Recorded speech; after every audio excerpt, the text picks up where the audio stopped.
Bem, para finalizar, baseado aí no diâmetro, né, na realidade na área de colisão, collider do sprite, né, que seria mais ou menos essa área aqui, né, então vocês estão vendo aqui essa área circular. Esse aqui é o halozinho de manipulação azul, né, mas se você tem a área de colisão, vou colocar em wireframe, que na realidade é essas linhas em verde, né, então aqui tem dois collider, né, tem o Ladybug, que significa corpo rígido, que é para poder dar massa, peso e deixar, na realidade, propenso à gravidade, o sprite, ok? Você tem o Box Collider, cliquei aqui, você viu que ele sensibilizou, e tem o Cyclic Collider, né? Um relacionado à parte da base dos pés, né? E um pouco da perna, e outro relacionado ao tronco e todo o restante da ilustração, ok? Por que eu estou comentando isso? Porque aqui no código de programação, a gente tem dois blocos de instruções, né, para finalizar esse programa do Player Controller, que é o controle de jogador, o controle de player, né, onde ele vai verificar as probabilidades com base justamente nessa área de colisão, né, no collide, tanto o retangular, formato retangular, quanto o circular, para que ele consiga executar uma espécie de áudio, caso o número de tentativas, né, o número de probabilidade de tentativas seja muito grande em relação ao teu player, tá? Então, ou seja, tipo que é um estado como se fosse de pânico. Então eu tenho aqui public e numerator count, ok, que é o que? Mais ou menos que o número de tentativas, né? Na realidade seria de dano, de atrito, né?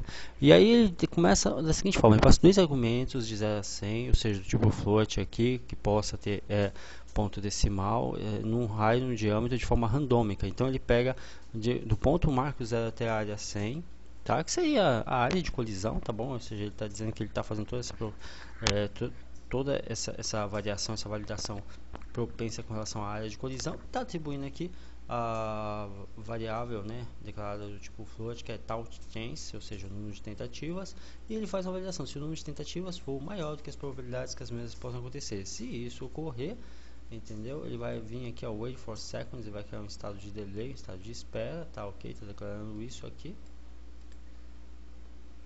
E esse delay é justamente o estado de espera. Não sei se vocês perceberam, quando você coloca para rodar o teu player e ele acaba tomando, vamos dizer assim, a colisão em relação ao dano dos personagens, você pode observar que ele tem um pequeno, é como se fosse uma pequena pausa. Observe.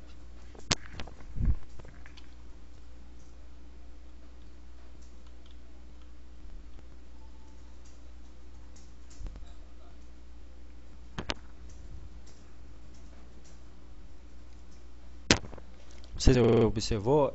Ele fala, se você for colocar para rodar em modo runtime, você viu que eu fiquei numa condição totalmente sem oferecer, enfim, totalmente aí sem oferecer nenhum risco. Eu fiquei totalmente parado de propósito para que justamente o ETzinho viesse, colidisse e nessa colisão fosse acionado o player, esse áudio, né, que é o que ocorre aqui nessa estrutura. Eu verifico primeiramente se o número de chances de danos de colisão for maior que as probabilidades. Se o for, meio que ele cria um delay mesmo, ele deixa como se ele estivesse congelando o teu personagem.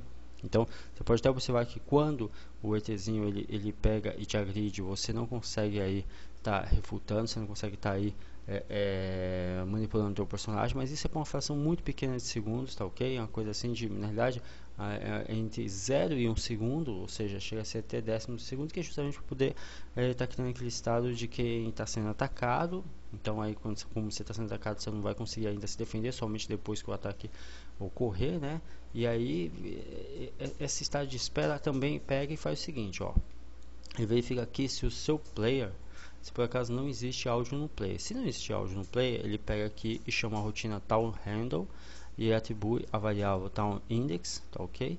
E aí ele pega e simplesmente atribui a mesma a variável audio.clip e roda o áudio, né? Se você rodou o teu jogo, você deve ter observado que quando você é agredido pelos ETzinhos, ocorre um áudio tipo de uma voz humana, né? Que é justamente do teu player. Então isso ocorre, essa voz humana, justamente porque houve aí a agressão em relação ao teu player, tá bom? Bem, e aí no o último bloco na realidade é a invocação, né, do taunt handle, né, ou seja, o taunt handle é nada mais nada menos do que agressão randômica.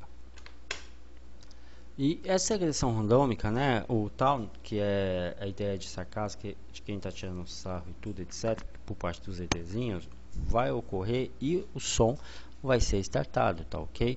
Aqui, ó, eu tenho uma estrutura que está sendo invocada pelo tal handle, tá aqui a mesma declarada, que ele pega e indexa, né? Ó, com base o que? No comprimento, né? Ou seja, aqui no total de sarcasmos, tá passando isso aqui como argumentos, né?